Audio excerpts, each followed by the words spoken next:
Welcome back. You know, yesterday's episode was the first one, or stream, or whatever you want to call it, but there was music on yesterday's episode, I swear. I know you can't really hear it. It's a work in progress to try to figure out the levels for all this. Again, I don't know how it's going to be, but if you can let me know in the chat or on the YouTube comments, wherever, working on it. Working on the sound. Stick with me, will improve. I want to get some interesting graphics. I want to, like, the opening screen and the closing screen, I want to at least animate them. If anyone has any ideas for that or knows anyone that's good at it, let me know. Got some lighting, so that's good for when it's dark, because it's about to be winter, which is terrible. I want to get some decor for back here. Can't really see. Beavis and Butthead poster. That's nice, but it's blocked. And I got my instruments and stuff. It's cool, but I need something up there. I need something cool. I've been thinking about like a flag of some kind, or sports jerseys maybe, or I don't know. I also thought about album covers. I know it's not a music podcast, but you could do album covers for the coolest sports songs. Like Enter Sandman is such a classic sports song, or Seven Nation Army by the White Stripes, or Blackout by Crash Midnight, which if you listen to the Link podcast, at the Link podcast, hosted by yours truly, you'll hear the lead singer of that on that this week. I dressed up this week? This stream? Yesterday I wore a t-shirt, today I wore long sleeves, because I appreciate you. And I wore pants, inside. Post-pandemic. Do people do that? Did people ever do that? Post-pandemic, I just don't have the time. But today, pants are on. Feeling good. Something insane happened yesterday. I mentioned in passing as a joke that Joe Flacco should go back to the Jets because they have Mike White as their quarterback. And literally, as we were on stream, I didn't catch it. They traded for Joe Flacco. They actually traded for real-life Joe Flacco. Again, who was terrible for them last year. And I guess he's back. I guess that's... Is he going to start? Is he going to start over Mike White, who was also awful? Is this a conversation we're actually happening? Is this really being discussed in 2021? Bringing back Joe Flacco, who was already there. And they gave up a pick for him. Jesus, you could have had any veteran quarterback for basically free in the offseason. Gotta give a pick for Joe Flacco. You gotta. Point is, I'm Nostradamus. We figured it out. Can't believe I started with the Jets. Yikes. But here we are. Funny story about the Jets. It actually links into last night. I want to talk about Monday Night Football, and I definitely want to talk World Series, so we're going to get there. So stick with me. And a couple other stories that came up in the sports world today. But I, for the longest time, was an apologist of Jets quarterbacks. And no more. When I used to work at ESPN, I was staunch supporter of Mark Sanchez. Big supporter. One of my friends and I had like a 3-day debate straight about Mark Sanchez versus Josh Freeman, who was better. And neither of them ended up being good, which is hilarious. But I really believed in Mark Sanchez and that Rex Ryan team. I still kind of do. I still feel like they screwed him up and he could have been good. And I don't know what exactly happened. I don't know if he could have been good, but that team was winning and he was on a better path. And then all of a sudden, the butt fumble really screwed him up, as much of a joke as it is. Like, he saw Sam Darnold's ghosts after that. Another guy I obviously don't believe in. But anyway, I argued nonstop while working at ESPN. We were just out of college. I'm still with a huge group of those friends. And I remember arguing nonstop because we all somehow got a really competitive job there working in the stats department. And at the end of the night, when we were entering box scores from D3 football teams or whatever and checking everything, we would always have sports debates. There were all of us there. Everyone has heavy opinions. All of us are deep sports people that got this gig. It was cool. And I was always like the only one who liked Mark Sanchez. And I'm sure they remember that. And it was embarrassing. And obviously I was wrong. So when the Jets got Geno, I was open-minded, but I never actually believed in him. Never. He never even looked good. Sanchez at least had a moment. Geno, I thought, was pretty bad from the get-go. Ironically, not only did he start last night for the Seahawks and has been since Russell Wilson got hurt, but he... People think he's like one of the better quarterbacks, backup quarterbacks in the league.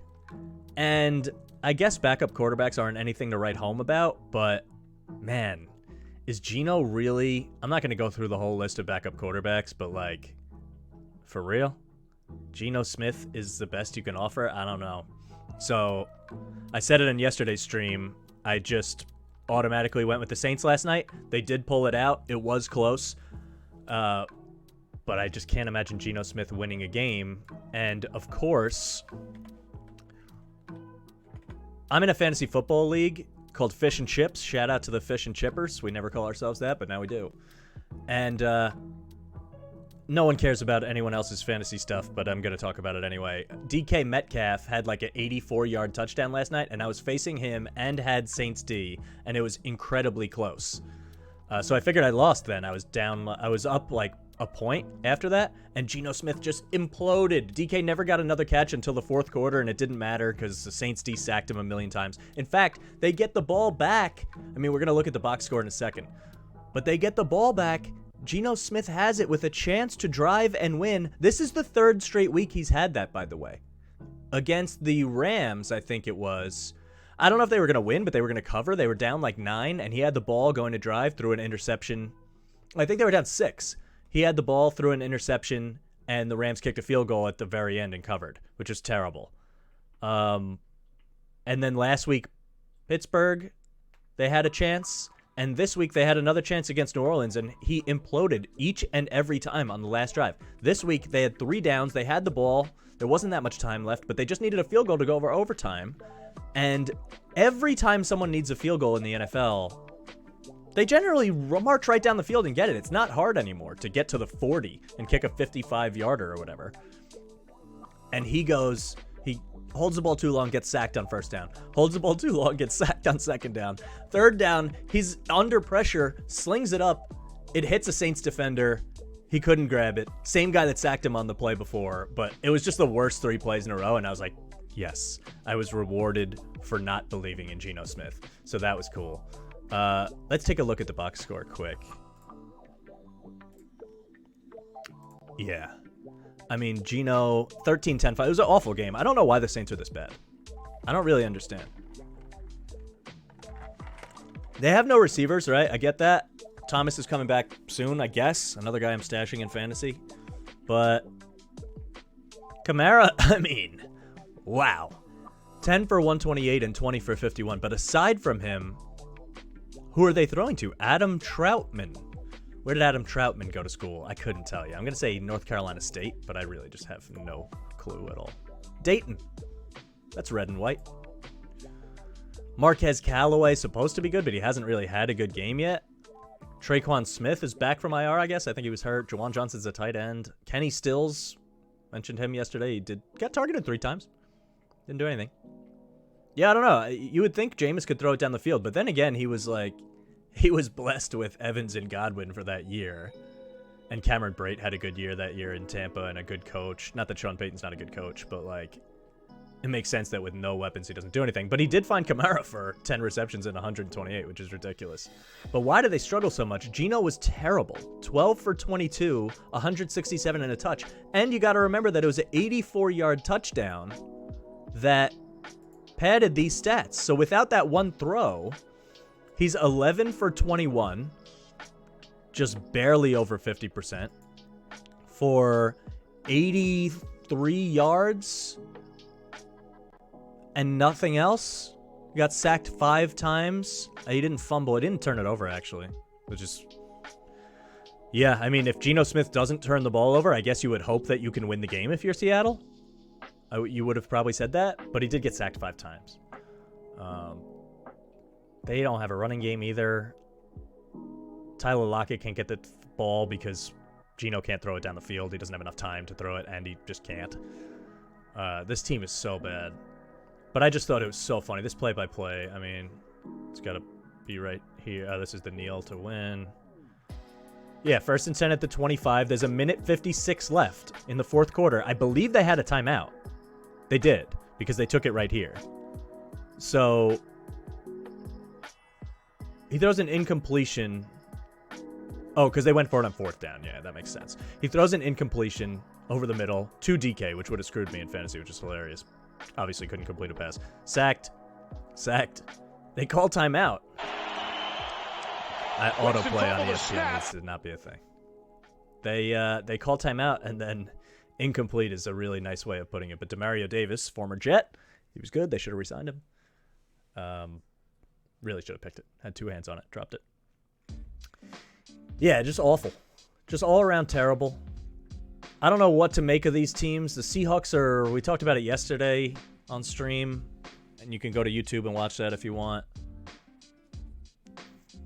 I mean, if Russ comes back now, they're fine, but he's not coming back till week 10. They're going to get another loss with Geno, probably. The Saints are 4-2, but in what world are they scary to anyone? I guess if Jameis doesn't turn it over the same way Geno doesn't turn it over, which he didn't. He didn't fumble. Oh, he did fumble. He didn't lose it, though. He recovered it.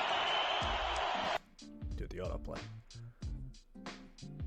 Yeah, I mean, if Jameis can get Thomas really going and Kamara, I guess that's it. And if Marquez Callaway can be your second guy, they just don't have enough horses on offense to me.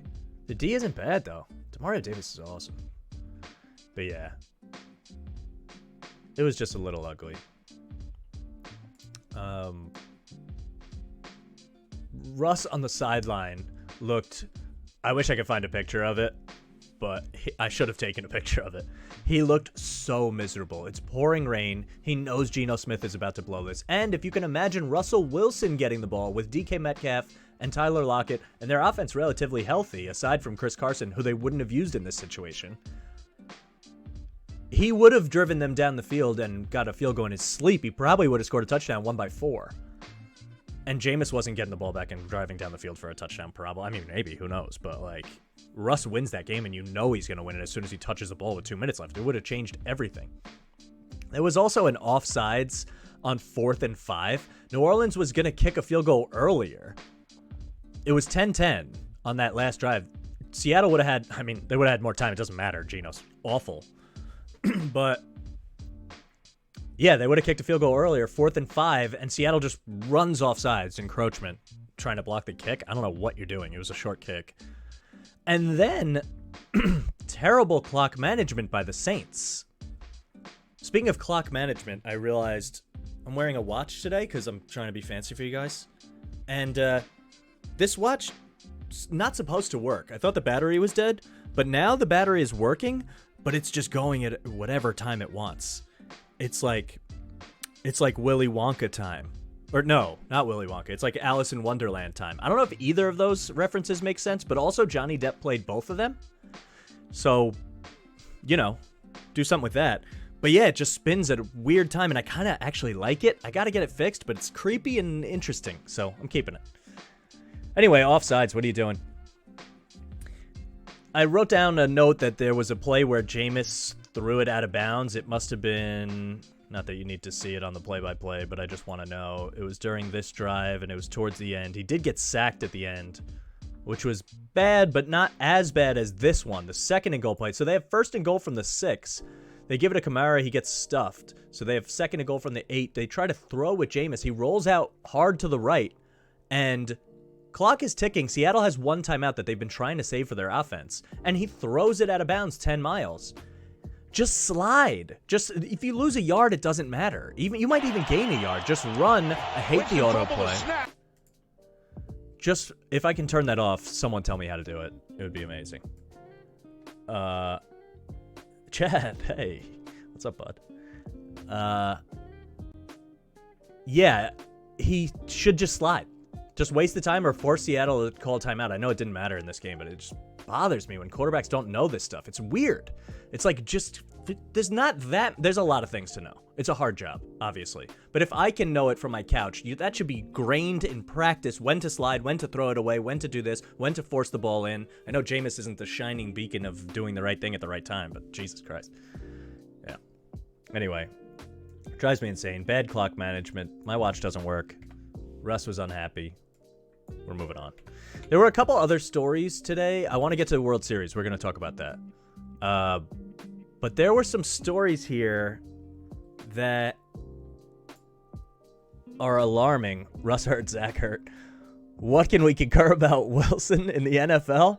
Oh, Wilson's in the NFL, both. Yeah. Actually, funny enough, this is the first time Russell Wilson's like ever been hurt. I don't know if he's ever really missed any games. So maybe Wilson's only missed games in October of 2021, maybe November. And then Zach never misses another one? How about that? That's a spin.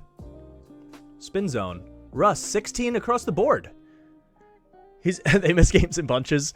I guess. Not really. Russ has literally like never missed a game. It's crazy because I feel like he's been banged up. Like there's no question he has been hurt a bunch of times in games and just never come out, I guess. And even this, it looked bad. He had mallet finger or whatever they say it is. And he's only going to lose, I don't know, 4 weeks, 5 weeks. He's an Iron Man, dude. He's been my fantasy quarterback for years. I needed to wait for another Wilson to give it a break. That's true. That's true. But maybe he voodoo dolled Zach Wilson to make sure. There can only be one. It's like Highlander. It's Wilson quarterbacks. There really can only be one. If Zach Wilson turns out to be Russell Wilson, who is the best deep thrower of all time, I don't know if I said it yesterday, but it's a take that I stick with, I would be ecstatic. The Tua interception in the end zone at the end of the half just needed a field goal. Oh, wow. You had Fins, Dolphins. Who calls them Fins? That reminds me of Joe Philbin, who was their coach, right? Joe Philbin? I don't know. Yeah. There's a Philbin Fins joke in there somewhere. Yeah, Tua, I mean, that's a guy I really... Dude, I thought he was good. Tago, I'm not looking. You can see me looking. Vailoa. I think I got it.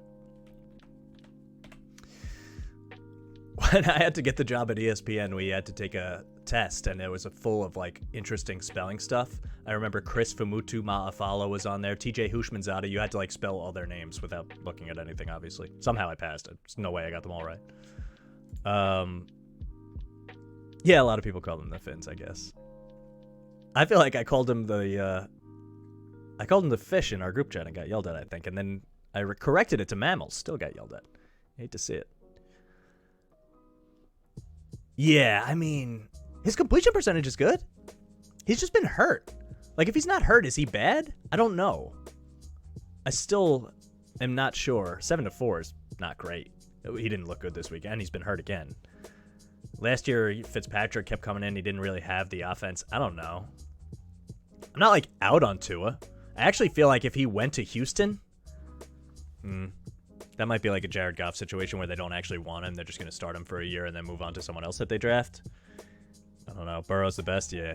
Yeah, I talked a lot about the Bengals yesterday. They're awesome. Joe Burrow really is the coolest.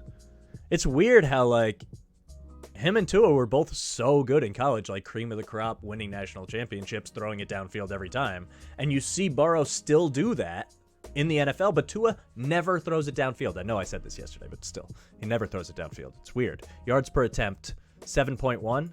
That can't be good, right?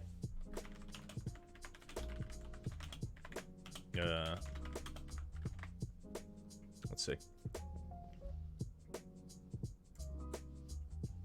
Burrow, number 2, 9.2 bad college injuries.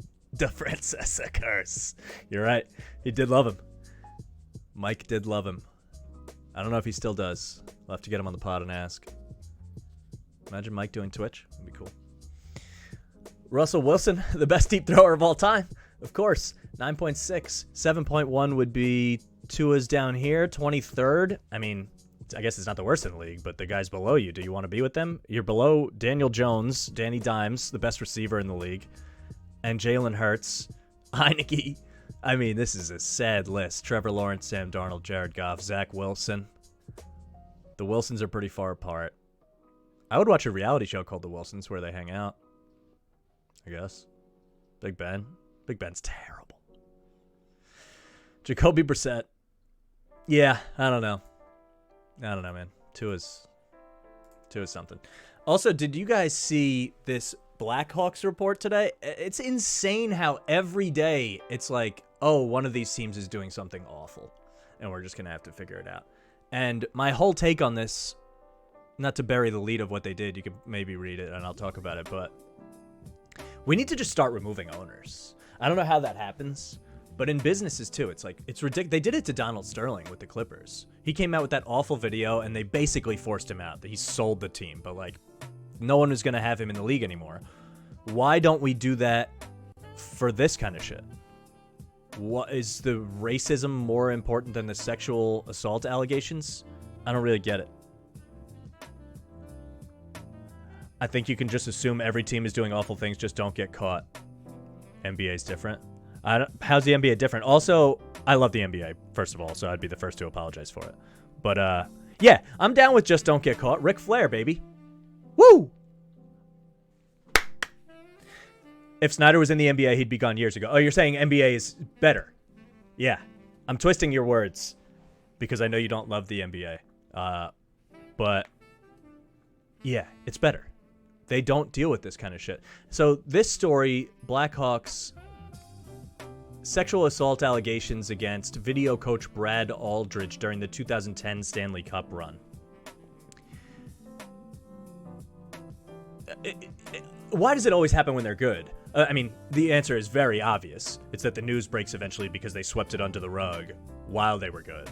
But who gives? It's a video coach. Is he? I mean, even if you're looking at it selfishly, right? Even if you think like,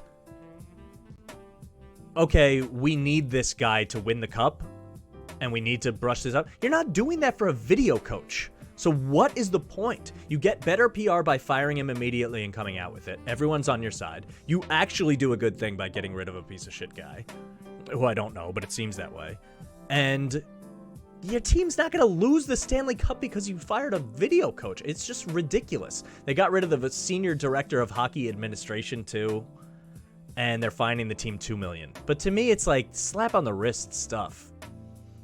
It was and it goes on to talk more. You can look up the details of the whole thing. I mean, I'm not going to pretend to know everything about the case, but they're being investigated because this Aldridge guy sexually assaulted a male player named John Doe, which at first I was like, do they still use John Doe and Jane Doe? Because gender norms are different now. I wonder if females can be John Doe or if they care when they're dead. Yeah, a minor league player, I think. It said it somewhere. Shar confirmed that John Doe is a black ace. Oh, I don't know if you could say that. A minor league player called up to the NHL during the playoffs. It's a joke, by the way. Yeah, I mean, he gets called up. This video guy sexually assaults him. One guy said it was consensual. The other said it was non-consensual. Weird name. Yeah, agreed. Yeah. I don't know. This Shar guy says accounts of that meeting vary significantly, and at some point they said they knew what they needed to do and had a meeting about it, and the report is both disturbing and difficult to read. And like, they obviously chose at the time. Bowman released a statement saying he did not want to become a distraction as the team focuses on the future. Oh, that's why he resigned or whatever. Yeah, I mean, it just goes on to say like how they chose to just give him a slap on the wrist, and that's just crazy. I know 2010 was different than 2021, but it's just I don't want to do too much time on this, but like, fire the owner. All these terrible owners in the league. Same with Dan Snyder. Washington football team is under investigation. I don't know if I have an article open here, but like, they've been under investigation. And then they did this thing with Sean Taylor. Killed me. I want to talk about it now because I didn't get a chance to because I wasn't streaming yet. They decided to retire Sean Taylor's number, and some people were like, oh, cool, great stuff, love Sean Taylor, tragic that he died. Shout out to my friend Sal, his favorite player. Not his favorite player. I mean, obviously, LaDainian Tomlinson's your favorite player. I get it if you're watching the video, but, you know, you like Sean Taylor. And they did it the following week. They retired his number. They had the ceremony the following week after they announced it. Other teams give it a year and let them pick. I heard that Richard Seymour just got his number announced in the Jet game. His number retired, Ring of Honor for the Patriots or whatever it is, Patriots Hall of Fame. And he specifically chose the Jets because he knew they would smash them, which is hilarious. But yeah, everyone knows why they did it, I agree. But it was to cover up this horrible investigation story and get something on something else. But does Dan Snyder not think people are... It's 2021, man. People know what you're doing. I don't understand what you're trying to do. And it ended up being a negative PR thing, which sucks because Sean Taylor deserves his day. And then if someone else buys the team, they're going to do another Sean Taylor day just to like make it better, I bet. And it's just trash. It's just total trash. And I wish these bad owners, these bad guys could be ousted from the league. There should be some collective bargaining agreement for owners, which I'm sure I guess there is, that they can vote other people out. Like, this can't happen. It's so crazy that Donald Sterling 5 years ago was an NBA owner. And Dan Snyder still is. And Woody Johnson sucks too. Fuck him. And James Dolan's in a cool band, I guess. Anyway. Mike Tomlin. Mike Tomlin ends speculation about interest in college football openings. LSU and USC have openings. Here's what he should do. Fucking take the job. Also, I don't believe anyone when they say this shit. Why would he come out? He wouldn't come out and say, yeah, I might take it. So what does this matter? Also... Dude, take the job. Take the job. Big Ben is awful. You're going nowhere. You already won a ton. You'll get more money probably from college than the NFL. I don't know if that's true, but you'll get a lot of money and like a 10-year contract. And I imagine it's less work. I don't know about that, but I think it might be. It's just funny. I just thought this was funny. Their team's so bad, I would get out of there if I could. And then you can always come back to the NFL with a different team. And it doesn't look like you just abandon the Steelers. You just go out when Ben goes out, which he did 2 years ago. Oh, here we go. Another great NFL story. Patrick Chung charged with assault and battery of a family member. Classic Patriots stuff. Breaking rules. No bueno. Put him on the list of people I hate. I don't know. Just saying. August 2019, Chung was inducted for cocaine possession in New Hampshire. That's different. I don't care about that. Just don't beat people up, man. Come on. What are you doing? Oh, I forgot I had a Woody Johnson article open for y'all. Yeah. Confident GM Joe Douglas and Robert Saleh will get it right. Jets football, baby. What are you confident about? Joe Flacco? Won a Super Bowl once. In Johnson's 17 years of ownership, not counting his 4 seasons overseas, the Jets have made the playoffs 6 times in 17 seasons. From 2001 to 2010, team's 10-year drought is the longest active streak in the league. Longest active streak in the league. Longest active streak in the league. Are you confident that he'll get it right? Honestly. That Douglas? I actually like Douglas. You can, at this point, it's just sad to look back at the draft and realize that you could have got Mac Jones for 15th pick instead of Wilson, but Robbie S, baby. Hey, he's no Tommy T. Tom Thibodeau gets the Tommy T, baby. But Robbie S doesn't have the same ring. And I don't know. It's hard to know. Like, this defense hasn't looked completely awful. We're doing so much time on the Jets, but whatever. Who cares? I like the Jets. I hate them, but I like them. And, yeah, I don't know. Their defense hasn't looked terrible, and that's got to be scheme, right? Because they're missing a million players. Mosley hasn't even been playing. Lawson got hurt before the year. They don't have a corner. They literally don't have a corner. Marcus May got hurt and then wants to be traded. I don't know. They were always going to be awful. I just haven't seen anything. I'm taking nothing from him. Like, at least the team has played hard on defense. Their offense is terrible, but this is what you get when you get a defensive coach, which I didn't really want, but Saleh's energetic, I guess. I don't know. Huskies, they're someone to be proud of. Paige Buchers, best women's basketball player in college. I just wanted to shout her out. She's awesome. She's great. They keep me going, those UConn Huskies, because the rest of my New York sports teams, I mean, not great. And we'll talk some Yankee stuff in a minute. Look how good Paige is, though. Damn. 26.6, 7 assists, 6 rebounds a game as a freshman. Imagine that was a guy not to like force that comparison, but you'd be talking about them like they're LeBron, and she is. She's that ridiculous. She will destroy the league. They made the Final Four, and they will win the championship this year. That's a fact.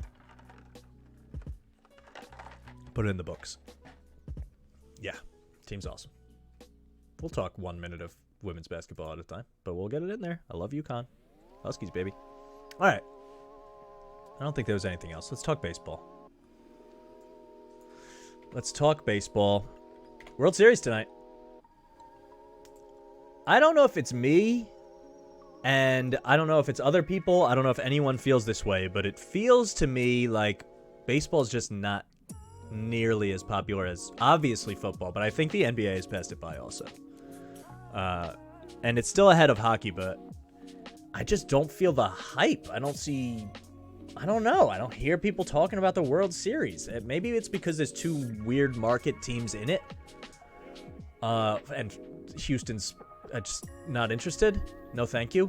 I don't like you. Good city. Went there for the Final Four when Kemba won the championship with the UConn Huskies, but no. Cheaters. Was on Braves plus 126 game 6. Hit big on FanDuel. Nice. Yeah, I mean, that's the other thing is like the Braves are here, but everyone's like, wait, why are the Braves here? Not that they haven't earned it. They're good, but like just came out of nowhere. Giants, Dodgers were so good. People figured that was going to happen. All year the Padres were good. Then they collapse. So all these storylines, and then the Braves weren't even in first. I think the Mets were in first place longer than the Braves. Like that might not be true, but it's probably close to true. And not that they're not good, but Acuna got hurt and Soroka got hurt, and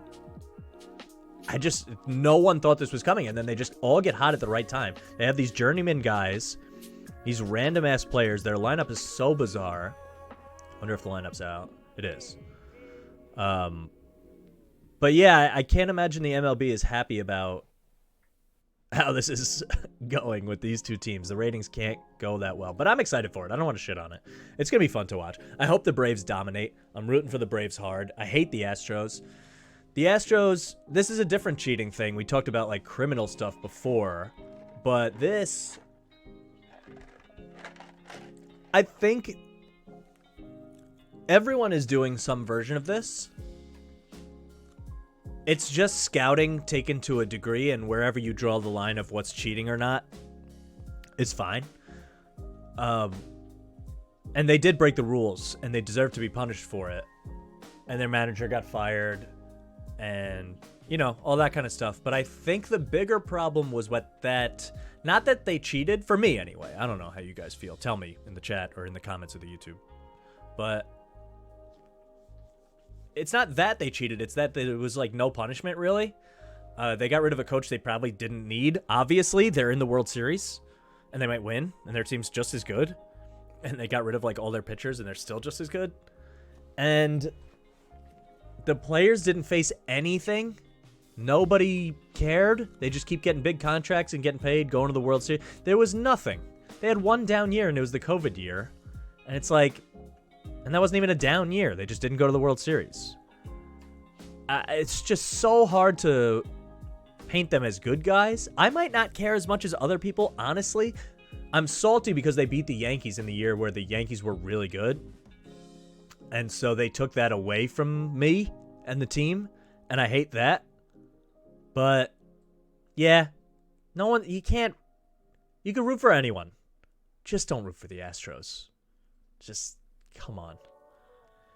If you're so anti-Braves that you can't possibly do it, then just don't root for anybody. You can watch the game with no vested interest. Or gamble on it. Or something. Give yourself a vested interest. You can't root for the Astros. It's just lame. Astros got penalized the max that they could. Players needed to have that immunity or else nothing would have come out. Yeah. I don't know. I feel like, yeah. I get it. It's just not what you want. It just still felt like they got off light. Whether they had to get off light or not, it just felt like nothing actually, it didn't hurt them at all. It didn't hurt the franchise. They should have been, I don't know. It feels silly that they're able to, with the same team basically, a little bit rebuilt, but it's the same guys, to come right back and be right back in the World Series. And if they win the World Series, it's like, It's like, what was the point of any of it? But I hear you. And also, I want to put the chat on the screen, but I need more of you to chat. So start watching, spread the word, and we'll do that eventually. I'm working on it. I'm working on all of it. Let's look at the lineups. Jorge Soler leading off, just as everyone drew it up. Makes plenty of sense. The pitchers first. I mean, Morton, I don't know why he's starting game one. I guess that's just how it lined up. Athletes get away with everything. They really do. It's so ridiculous. I don't know, like, why they're held to a higher standard. I get why they're marketed well when they're good people, but, like, you can be replaced. There's a million athletes out here. A lot of money riding on them. Yeah, that's what it is. Would you not try and cover stuff up to help your livelihood? I don't know. It's a loaded question, but, like, if you worked for the team, if I worked for the team, I wouldn't give a fuck because I'm just getting a salary. And if anything, you would look better by being the whistleblower. I think people would be more attracted to those people because fuck these guys. But that is more for, like, abusive people and people breaking the law. This, I don't know. You might be right. If his performance influenced your job, which it does. Say if you're the coach or something. Look, I get it. I get it. I'm not trying to bash. I bash the Astros a little bit less than everyone else, I feel like, actually. So I get it. Because I think every single team is doing something that they have or haven't gotten caught for. But you got caught. That's the thing. Throw that out the window. It's not hypothetical anymore. They got caught. So all that goes away to me. I just can't actively root for them, especially as a Yankee fan. I can't. No one should. Come on. Root for the Braves. They're fun. They do the chop. They'll take that away from them eventually, so they could win a World Series while they do that. Morton is fine. I have their stats up here. Well, I don't know why Fried isn't starting game one, but he's starting game two, I believe, which is tomorrow. And we'll be back on tomorrow to do a recap of that in some way. Recap of game one, preview of game two, I guess. And then I don't think they have starters. They're off the next game because they travel. And then Luis Garcia got announced for game three for the Astros, but nothing for the Braves. And I would try to project it, but who the hell knows? The Dodgers started a million relievers and stuff, so Knable is the starter, apparently. And then he pitches the fourth inning in, like, game three, whatever that means. Yeah. So Morton's fine. What are Morton's and Valdez's stats like? Let's go through that for a minute. The Astros are favorites, by the way. I think they're like -1 something. Yeah, -150. I mean, that's right. Their team is better. Just look down the lineup. They just have more thumpers. Their pitching, I don't know. The Braves pitching has been pretty good, but yeah, they're better. They finalized their rosters. Oh, I wanted to talk about how I want to get this out there. Terrence Gore. This is a hot take. Steaming hot. Terrence Gore got added to the roster. He's good for mostly nothing. A former Royal, I think, but he's so fast. Terrence Gore stats. I don't even know if he was like in the league very much this year. Maybe he was. I don't know anything. So he wasn't. But he's really fast. I don't know if they have like minor league stats. Not that anyone cares about Terrence Gore's minor league stats, but this is what you get. This is what you get with Mike the Mush, baby. 2021, he played at Gwinnett. Minor leagues for Atlanta, 18 steals in 49 games. So that would be, multiply it by 3. You're talking about almost 60 steals. That's ridiculous. He's really fast. And I just have this feeling that Frank Gore and Al Gore's cousin. Yeah, both. Frank and Al are connected at the hip because Al Gore invented the internet, and the internet allowed Frank Gore to rehab his knees better when he tore his ACLs in college, and that's how he was able to go on and become the 4th leading rusher of all time and a former Jets legend. And I think he's 4th. I'm not sure. We're going to find out.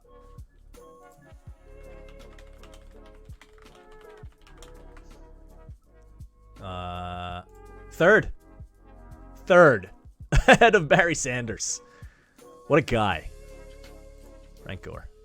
Anyway, Terrence Gore's going to steal a base or something. He's going to do something in one of the games that you're like, Terrence Gore, he's in the league. Let's look at the pitchers. Morton had a 3.34 ERA this year. 33 games started. He was healthy. He wasn't as healthy last year, although he pitched out of the bullpen a little bit, I think. 14-6. Yeah, just extremely healthy, which is what you want to see, in my opinion. Didn't give up a ton of homers. Good whip. His strikeouts were high, as they always are. He's good. He is good. I just feel like, I don't know. Is he an ace in the World Series? He's starting game 1 for you? It's like, okay. I don't know. I feel like he's had good playoff moments, actually. Postseason pitching. Career 3.45. Oh, bad. Bad for the Rays this time. Any advantage for Morton being a former Astro facing this lineup? I don't know. To me, maybe approach stuff, but it's a different coach, and also he doesn't face the lineup. So I don't know. I don't buy that too much, but maybe. It's interesting. It's an interesting narrative. Yeah, I feel like he has a lot of strikeouts. He strikes guys out. All right, see you later, man. Yeah, he strikes a lot of guys out. So if he gets rolling, he's like Evaldi on the Red Sox. If he gets rolling, you're in a little bit of trouble. I could see that becoming trouble for the Braves, who aren't absolutely dominant. But I don't know. He's not a superstar, right? But still, maybe he's good. Framber had a really good year. People don't even know who he is, probably. If you asked who Framber Valdez was to 100 people on the street, how many do you think would really know? I mean, 3?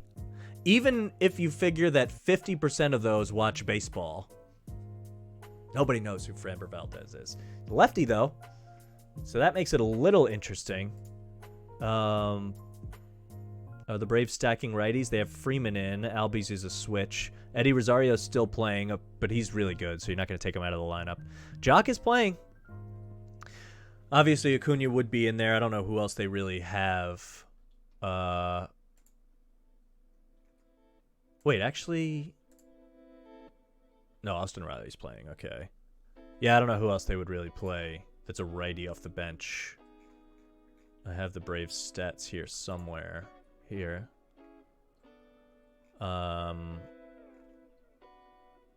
Yeah. Duvall, they bet. Oh, no, he's playing. He's playing center field. Yeah, I don't know.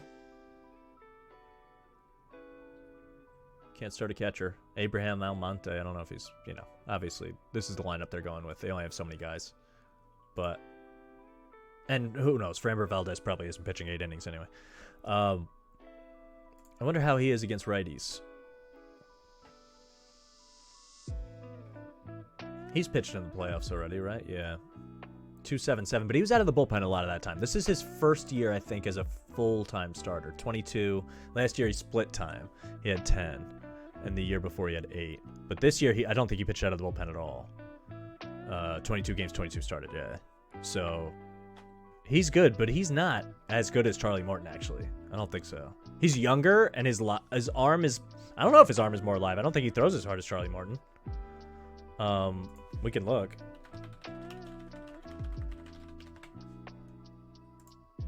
Not that it matters, but kind of does. I think they have this somewhere. Pitch type.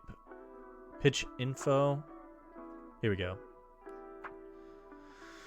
Four-seam velocity, that's what we're talking about. 95.5, and it has gone up throughout his career.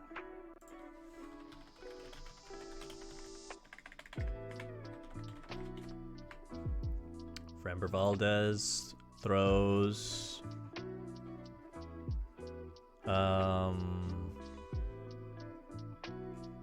I pass it? Yeah, 93.4. Yeah. Yeah, Morton throws harder. Framber's fine. He's not a crafty lefty. He's good. But feel like crafty implies that Almonte, former Mariner, yeah. Huge appearance for the M's. I don't know. Is it going to shock everyone if he gets shelled? No. It would shock me if he throws a complete game shutout. It wouldn't shock me if Charlie Morton goes out there and has a big game. So I actually like the starter better on the Braves. And you look at the other lineup, against a righty, you do have nasty lefties in. Not that many, but you have Yordan Alvarez, who's been destroying the baseball. Like, this is going to be a dangerous at-bat. Every time he comes up against a lefty, against anybody. Oh, actually, he dominated righties. Look at that. Similar batting average. Batting average better against lefties. His OPS is 7 points higher, but more homers against righties. And more doubles, much more, yeah. Weird. I mean, he's also had more opportunity against them, I suppose, yeah. Yeah. But still, similar. But anyway, he's been just crushing last month, last 14 days, 844. I think he won, like, player of the series or whatever the fuck they call that. MVP of the CS, I guess, if you call that an MVP. September, October. August, he was actually really better. But he's been turning it on again. I would be worried about him. And then Altuve and Brantley and Bregman and Correa. These guys are just dicks. Bunch of Richards. I don't know. I can't. I just can't. How have the Braves been hitting over the last month? Let's see their stats over the last couple of months. September, October. 251 batting average as a team. With a 766 OPS. I guess it's harder in the playoffs. But Houston splits are 268 with an 809, so much better. 56 and 162 for homers and RBIs, and the Braves have 47 and 146. It's not that different, but like the Astros definitely hit better, which isn't breaking news. Except Austin Riley is like a god somehow. I just feel like every time I look up, he hits a homer. Yeah. He's only 24, so I don't know why I shouldn't have, like, written him off or anything before that, but 303 with a 900 OPS, 33 homers, 170 RBI. I mean, he just destroys the baseball. He's been good all year, and I just never thought he was good before, but he's really, really good. Getting Travis d'Arnaud back was big for them. If they had Acuna, like, they would be the coolest team to root for. And Mike Soroka hasn't been there for them, who probably would be their ace, honestly. He would be starting this game if he were healthy, I think. Yeah, and then I guess the bullpens is something to look at.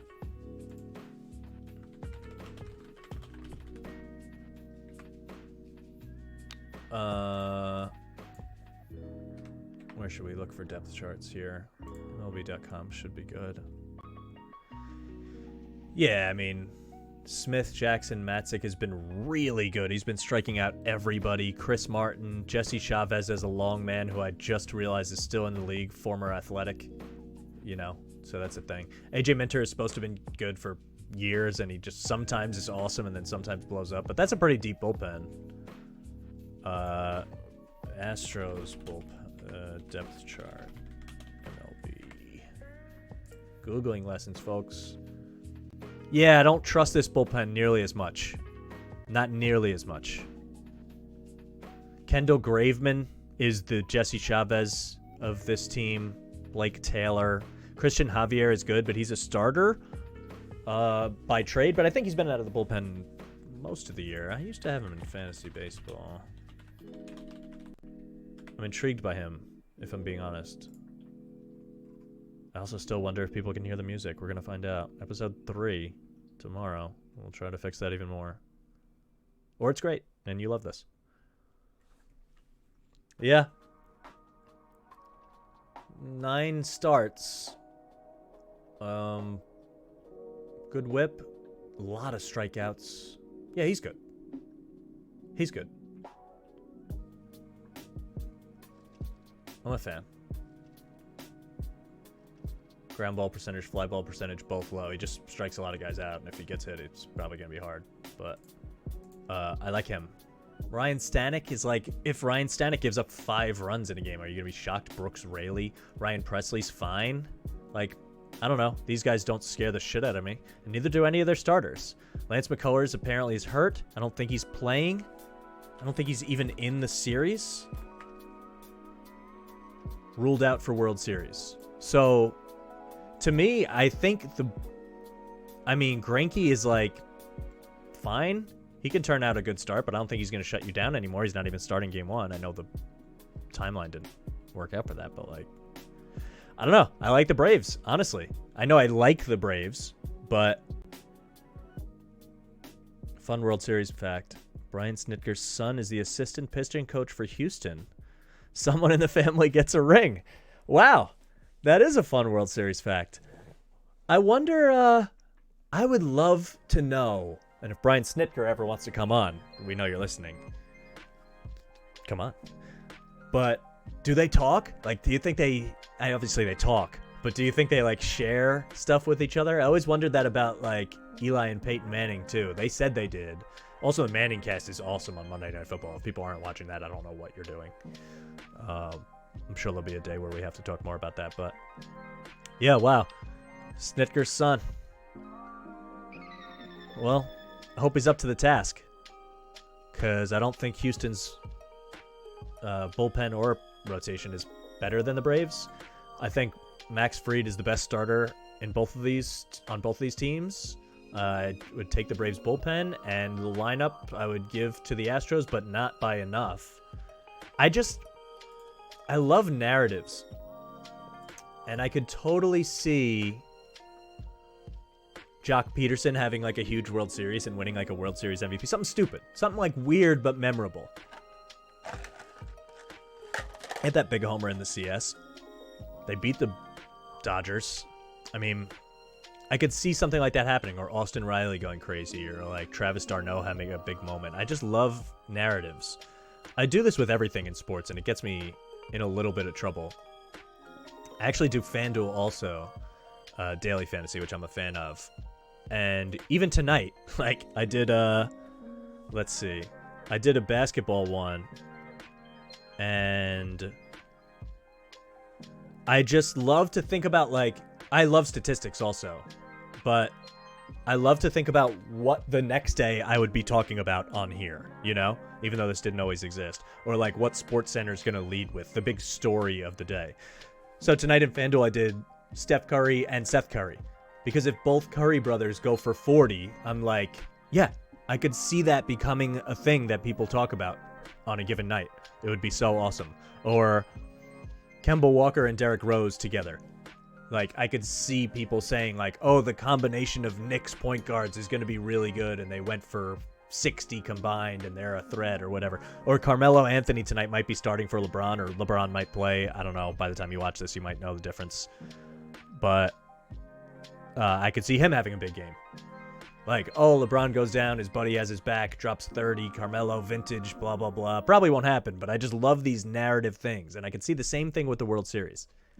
I could just feel that Jock Peterson could have 6 homers or something totally ridiculous. Just get hot at the bottom of the lineup. And lefty versus lefty tonight is tough. But if they keep him in long enough, a righty's going to come in, and I would love to see him smash one in the bullpen. It would be cool. It would be really cool. So, yeah, I like the Braves. Odds to win MVP. Give me Jock at wild odds, you know? He's not even on the list. So his odds must be real good. But out of this list, yeah, it's hard for a pitcher to win. I mean, Fried would have to throw 2 gems. Maybe Freddie Freeman. Lefty, though, tonight. We'll see. I don't think that matters for Freddie Freeman. I assume he's good against both. And now you all see that I can't type. It's only the slightest bit embarrassing. Freddie Freeman dominates every year, but I want his split stats for this season. He's been killing the ball in September, October, but he kills the ball always. Where's lefty righty? Here. He's much worse against lefties, yeah. Much worse. 257, 760 OPS. He's an average player against lefties. Although, you know, superstars rise to the occasion, I get it, but not always. Tonight, plus 115 for the Braves. I love that. I love that. Might rather take the series, though. I think that's the better play. You get better odds, and you have a little more room for error. And you could still root just as hard. Yeah. Oh, wow, look at that. They wrote it right on here. Whoever wrote this article, shout out to you.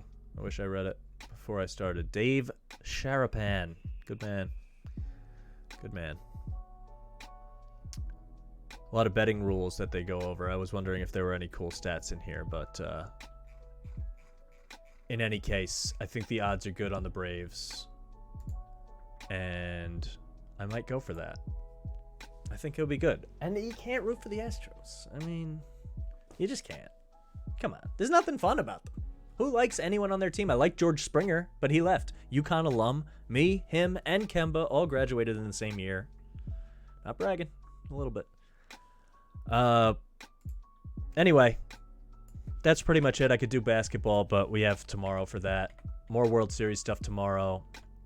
Not as much football. We'll do football Thursday as a Thursday night preview, and then Friday will probably be like full prediction stuff, picks, spreads, all that kind of stuff for football. So I think tomorrow leaves me a day to Wednesday. Generally will leave me a day for some hockey takes if they ever come. I don't know. Regular season hockey is cool to watch, but I just don't have a lot of opinions on it. Maybe some basketball stuff and some World Series until that's over. So that's pretty much a wrap. If you can, follow me at Mike Mush Sports on Instagram and Twitter. That'd be cool. But definitely follow on Twitch. I would like to become an affiliate as soon as possible. It'd be pretty cool. Get some new stuff. Get some more customizations to the stream. I want to keep up with it. If you're watching on YouTube, gently press the subscribe button. People say smash it, but then you're going to break your phone. And the amount of force that you press the button with has nothing to do with how fast it reacts. It's just science. So press it gently. Subscribe, hit the notification bell so you know when I'm going live or when the YouTube video is up, which will always be after the Twitch stream. I would love for you to join the Twitch and chat because I like talking with the chat. Eventually, I would love to create a Discord channel. I don't know if I mentioned this yet, but I would like to create my own Discord channel so I can pull people into a voice chat and we can kind of take calls as if it's like a sports radio show. I think that would be really fun. For now, we're just going to do it with the chat. Eventually, I'll put the chat on the screen.